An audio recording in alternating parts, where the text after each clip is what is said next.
हाँ जी नमस्कार। आज हम पढ़ेंगे फैराडे लॉज। ठीक है, किसके लिए? For electrolysis. अगर हम कोई भी इलेक्ट्रोलाइसिस प्रोसेस करते हैं तो उसमें फैराडे लॉ कैसे लगता है। ठीक है, तो फैराडे लॉ को लगाने के लिए देखिए सबसे पहले हम समझेंगे तो हम किसके लिए लगा रहे हैं? Law of electrolysis. Law of electrolysis की हम बात कर रहे हैं। किसकी बात कर रहे हैं? इलेक्ट्रोलाइसिस। लॉ ऑफ इलेक्ट्रोलाइसिस क्या कहता है, ध्यान से सुनिएगा जी। तो लॉ ऑफ इलेक्ट्रोलाइसिस में फैराडे के टू लॉज हैं, है ना, यानी दो नियम हैं। तो फर्स्ट लॉ ऑफ फैराडे, ठीक है, या Faraday first law, Faraday first law of electrolysis. First law of electrolysis. ठीक है जी, अब ध्यान से सुनिएगा। अब देखिए फैराडे क्या कहता है।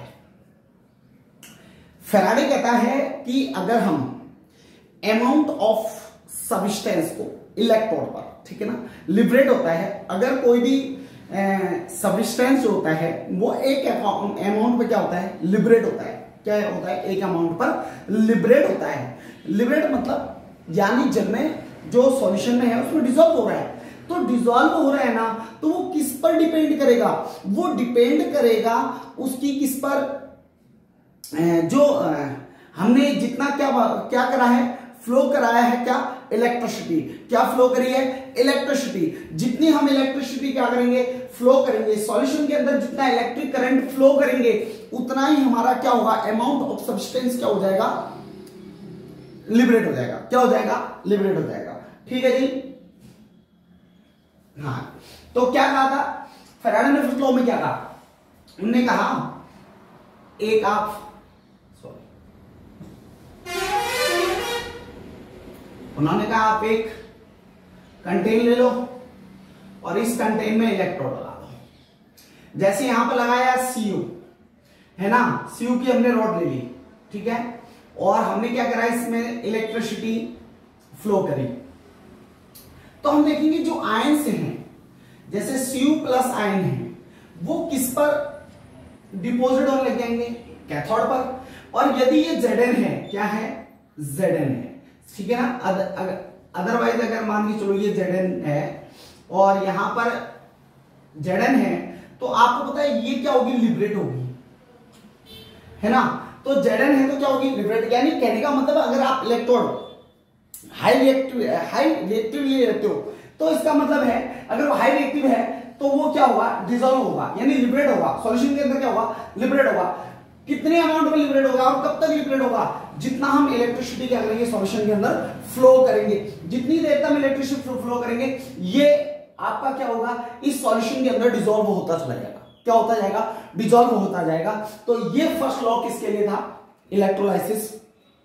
किसका? फैराडे का फर्स्ट लॉ ऑफ इलेक्ट्रोलाइसिस का था। समझ में आ गया होगा कि हम लिख सकते हैं कि जिस सब्सटेंस को जिस अमाउंट पे वो लिबरेट हो रहा है ना, जो सब्सटेंस है वो जिस अमाउंट में लिबरेट हो रहा है वो डायरेक्टली प्रोपोर्शनल टू किसके होगा? Electric current flow in solution. यानी जितनी सॉल्यूशन के अंदर क्या हो रही है? इलेक्ट्रिसिटी क्या हो रही है? फ्लो हो रही है। यस या नो? तो हम लिखेंगे, देखो इसको मिटा दें और इसको मिटा के मैं इसको आपको, अब इतनी बात आपके समझ में आ चुकी होगी। यस या नो? ठीक है जी। अब जब आपकी ये बात समझ में आ गई तो हम लिख सकते हैं the amount of substance liberate, ठीक है, क्या हो रहा है? लिबरेटेड। क्या हो रही है? मैंने आपको कहा था जिस अमाउंट में सॉल्यूशन क्या हो रहा है? लिबरेट हो रहा है। क्या हो रहा है? लिबरेट हो रहा है। कहां से? एट इलेक्ट्रोड से। एट इलेक्ट्रोड से कहां से लिबरेट हो रहा है? एट इलेक्ट्रोड से लिबरेट हो रहा है, ठीक है ना। इज डायरेक्टली, वो किसके डायरेक्टली प्रोपोर्शनल टू होगा, डायरेक्टली प्रोपोर्शनल टू, है ना,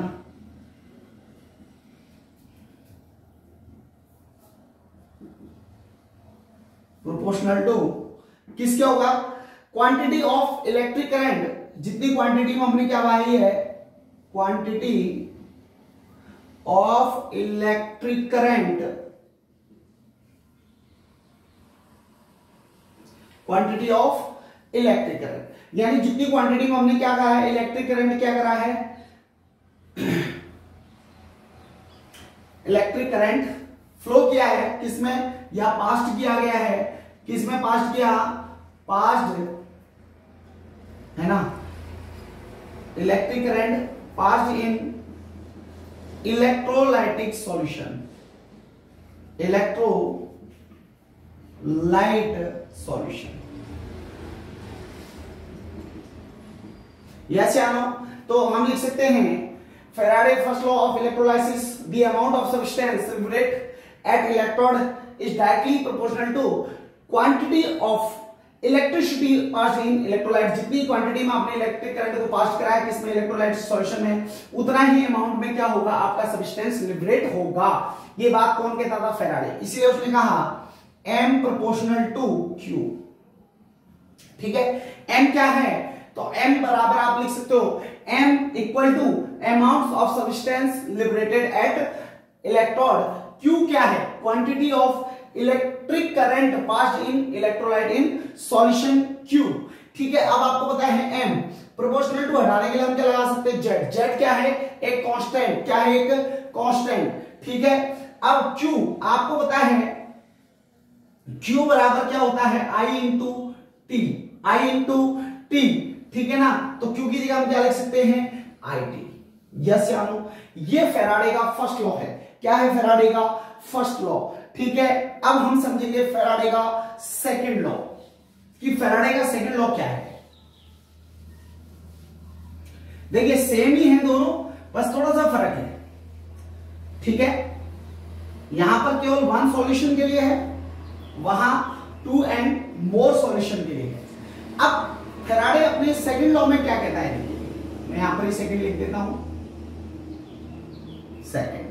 फैराडे अपनी सेकंड लॉ में क्या कहता है, फैराडे अपने सेकंड लॉ में कहता है कि अगर हमने क्या लिए, तीन अलग अलग सॉल्यूशन ले लिए, भाई एक सॉल्यूशन ले लिया हमने Zn, ठीक है, Zn और 1 मोलर ZnSO4, दूसरा सॉल्यूशन हमने ले लिया Cu, ठीक है, 1 molar CuSO4, and third solution are Ag, 1 molar Ag2NO3, Ag2NO3, ठीक है जी। हमने ये सॉल्यूशन ले लिए, तीन सॉल्यूशन ले लिए जी। यहां पर आप सॉरी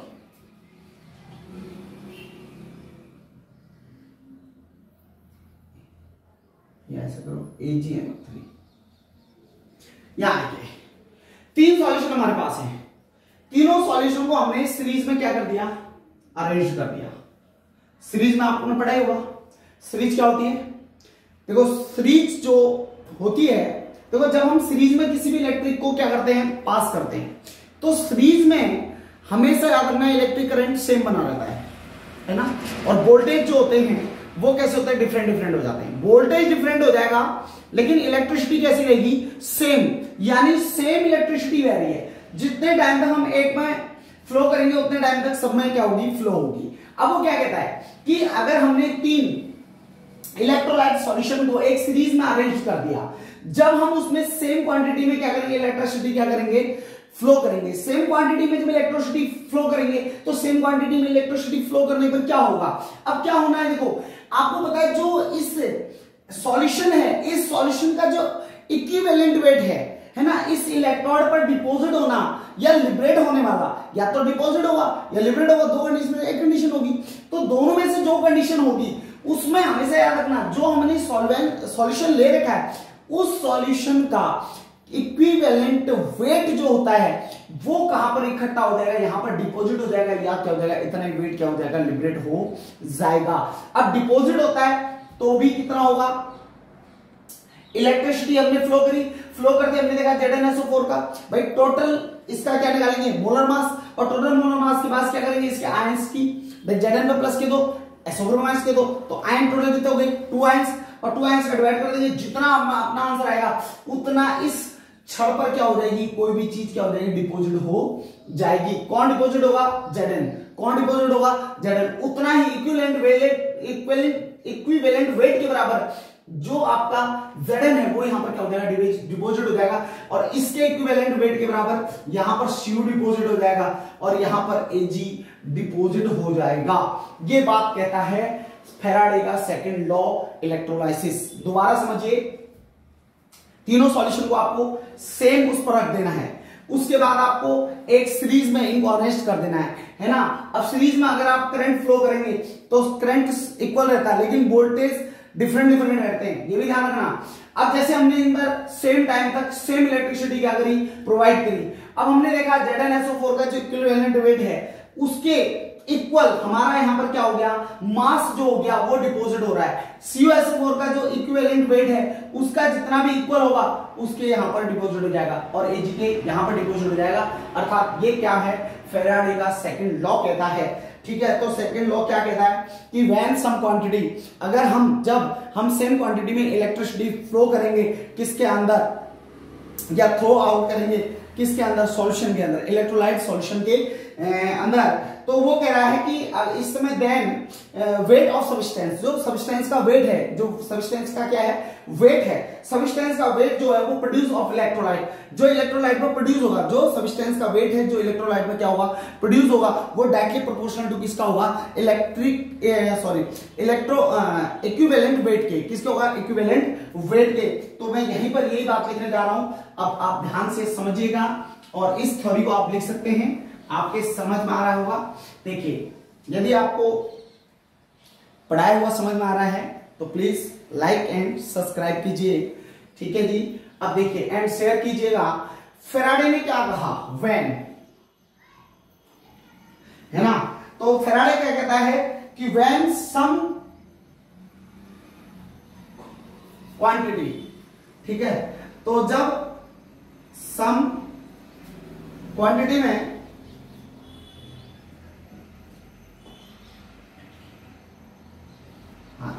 सम क्वांटिटी में हम क्या करते हैं, ऑफ इलेक्ट्रिसिटी,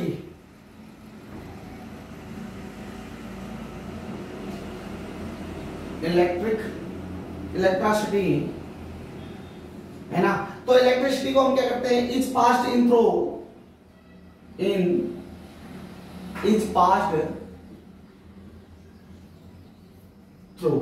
ठीक है, क्या करते हैं, पास थ्रो करते हैं, किसमें, वेरियस,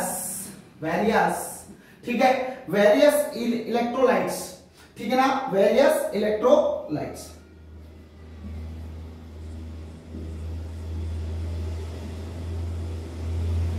इलेक्ट्रोलाइटिक सॉल्यूशन,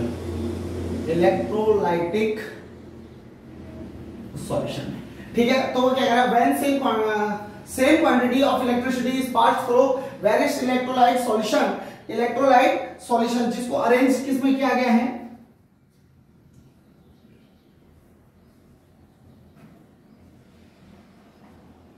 ठीक है, इसको अरेंज किसमें किया गया है, अरेंज्ड इन सीरीज, किसमें, इन सीरीज में, अरेंज किसमें किया गया है, सीरीज में इसे क्या किया गया है, अरेंज किया गया है। ठीक है, अब जब सीरीज में अरेंज किया है तो then the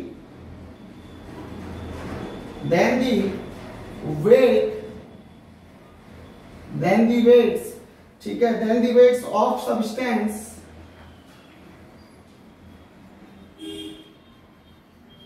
then the weights of substance produced at electrode, ठीक है। तो जो सब्सटेंस है वो प्रोड्यूस कहां पर होगा, इलेक्ट्रोड्स पर, है ना, आर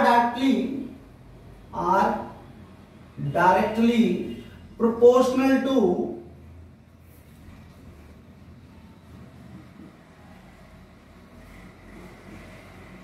ठीक है, किसके प्रोपोर्शनल टू होगा? To their chemical equivalent weight के। किसका होगा? केमिकल इक्विवेलेंट वेट के क्या होगा? ये बराबर होगा। तो मैंने आपको बताया था कि जब हम सेम क्वांटिटी में इलेक्ट्रिसिटी पास करेंगे तो इलेक्ट्रोलाइट पर जो सॉल्यूशन है वो उसको हम किस में? सीरीज में अरेंज करेंगे। तब जो वेट ऑफ सब्सटेंस का जो वेट है, जो प्रोड्यूस ऑफ वेट है ना, किसका? सब्सटेंस का, वो डायरेक्टली प्रोपोर्शनल टू किसके होगा? केमिकल इक्विवेलेंट वेट के। यानी जो भी हमने इलेक्ट्रोलाइट सॉल्यूशन ले रखा है उसका जो केमिकल इक्विवेलेंट वेट है उसके इक्वल क्या होगा हमारा? उस पर हमारे को डिपॉजिट होगा या लिबरेट होगा। या तो डिपॉजिट होगा या लिबरेट होगा, दो ही कंडीशन होती है ना। हाईली रिएक्टिव है तो लिबरेट होगा और लेस रिएक्टिव है तो क्या होगा? डिपॉजिट होगा। ठीक है जी, यस या नो? तो इतनी बात समझ में आ गई होगी। ये हमारा फैराडे का कौन सा लॉ है? सेकंड लॉ है। कौन सा लॉ है जी? Second law. अब देखिए, इसके बाद आपसे पूछे 1 फैराड, तो 1 फैराड क्या होता है? मैंने आपको बताया था 1 farad 1 mole electron, 1 mole electron equal are 1 farad. यानी 1 मोल इलेक्ट्रॉन आप ले लो, 1 मोल इलेक्ट्रॉन यदि आपके पास है तो वो 1 फैराड के इक्वल है। किसके इक्वल है? 1 फैराड के इक्वल है। जैसे मैं आपको बता देता हूं, देखिए कैसे 1 मोल इलेक्ट्रॉन के इक्वल, तो मैं आपको टोटली सारी बात बता देता हूं। अब देखिए, आपको ये आप समस्या नहीं होगी, कभी भी आप अगर कोई चीज करते हैं तो आपको समस्या नहीं होगी क्योंकि आपने उस चीज को समझ रखा है। तो देखिए, ठीक है, इसके बाद मैं आपको कंप्लीट केमिकल काइनेटिक्स को पढ़ाऊंगा। ठीक है, चैप्टर बाय चैप्टर में आपको आगे पढ़ाता चला जाऊंगा। ठीक है, तो आप कंटिन्यू मेरे चैनल पर बने रहिए। अब देखिए, इसके बाद फैराडे 1 फैराडे या 1 farad equal to 1 mole electron.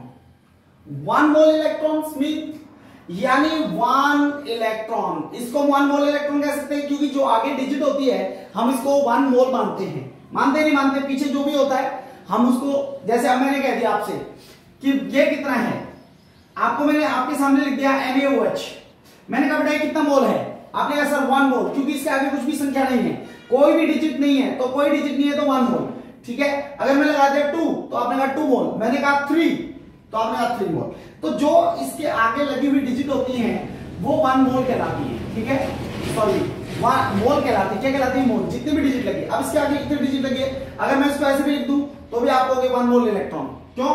कुछ डिजिट नहीं है तो 1 मानोगे, तो 1 mole electron.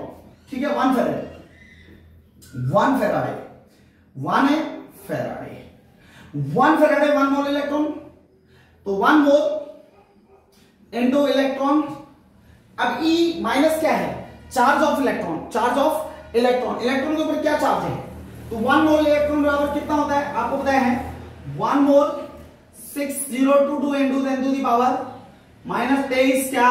Atom and molecules, atom and molecules यही होते हैं। तो आपने लिख दिया सर 1 मोल बराबर equal to 1 mole equal to 6.022 into 10 to the power 23 यानी 23। अब चार्जेस कितना होगा? किसी भी इलेक्ट्रॉन का चार्ज कितना होता है? इतने कूलम। ठीक है, टोटल करोगे 96,487 यानी 96,487 कूलम। ये 1 फैराड के इक्वल होगा। कितने इक्वल होगा? 1 फैराड के इक्वल होगा। यस या नो? समझ में आया? चलिए आगे वीडियो कल करेंगे।